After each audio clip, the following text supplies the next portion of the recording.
W minioną niedzielę trampkarze Stadionu Śląskiego z rocznika 2000 wybrali się na mecz ligowy do Bytomia z tamtejszą Polonią. Spotkania tych zespołów zawsze trzymają w napięciu od pierwszego do ostatniego gwizdka sędziego i nie inaczej było również tym razem.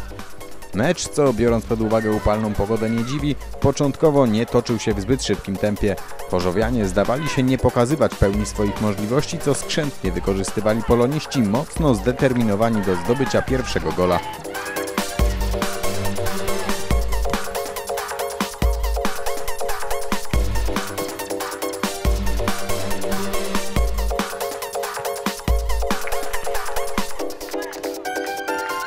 W 25 minucie Polonia po ładnym uderzeniu objęła prowadzenie.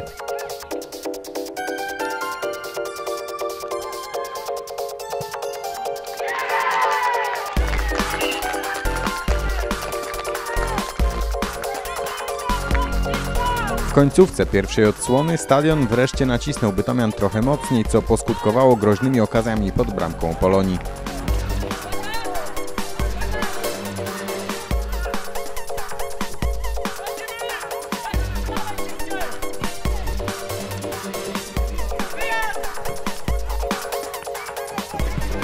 Po zmianie stron inicjatywa należała już do podopiecznych trenera Adama Burka. Chorzowianie raz po raz sunęli z atakiem na bramkę gospodarzy, którzy skupiali się głównie na obronie jednobramkowego prowadzenia. Niestety zieloni długo nie potrafili wykorzystać okazji do wyrównania.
Do remisu udało się wreszcie doprowadzić w 65 minucie gry. Sprytnym strzałem w długi róg bramki Polonii popisał się Patryk Grychtolik i było 1-1.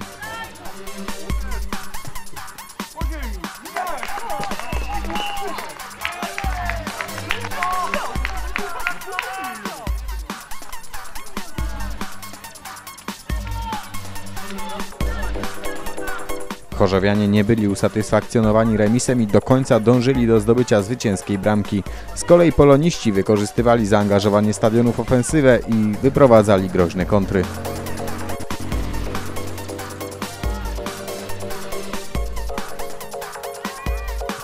Po jednym z kontrataków w polu karnym gości doszło do kontrowersyjnej sytuacji, po której bytomianie domagali się rzutu karnego. Na boisku doszło do małej przepychanki, która była ostatnim akcentem gorących derbów pomiędzy Polonią Bytom a Stadionem Śląskim Chorzów, zakończonych remisem 1-1.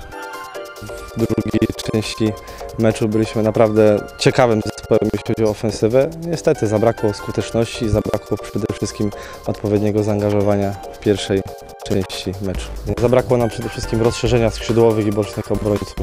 Tu na pewno musimy porozmawiać z chłopakami w szatni przed ostatnim meczem. Widzę, żeby tego błędu na przyszłość unikać.